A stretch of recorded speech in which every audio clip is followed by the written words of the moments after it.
Healthy and tasty meal maker vada కోసం ముందుగా stove మీద పాన్ పెట్టుకుని అందులో వాటర్ పోసుకుని కొంచెం సాల్ట్ వేసుకుని మీల్ మేకర్ని ఇలా వాటర్లో పోసుకుని జస్ట్ 2 నుంచి 4 నిమిషాలు ఉడకనివ్వాలండి. తర్వాత ఒక బౌల్ తీసుకుని ఇందులో 1 కప్పు ఉప్మా రవ్వ, సూజీ రవ్వ, 1 కప్పు పెరుగు వేసి ఇలా కలుపుకున్న తర్వాత దీనిలోకి కొంచెం కొత్తిమీర, కొంచెం క్యారెట్, అలాగే కొంచెం బీన్స్, మన దగ్గర ఉన్న వెజిటబుల్స్ వేసుకోవచ్చండి.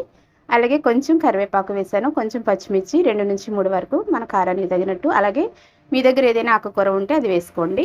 ఇవన్నీ ఒక పక్కన పెట్టిన తర్వాత మనం ఉడికించిన మిల్ మేకర్ని ఇలా మిక్సీ పట్టుకొని ఈ రవ్వ మిశ్రమంలో వేసేసి దీనిలోకి రుచికి సరిపడా సాల్ట్ వేసుకొని కలుపుకోవాలండి. తర్వాత దీనిలోకి కొంచెం పసుపు, కారం, అలాగే గరం మసాలా వేసుకోవాలి.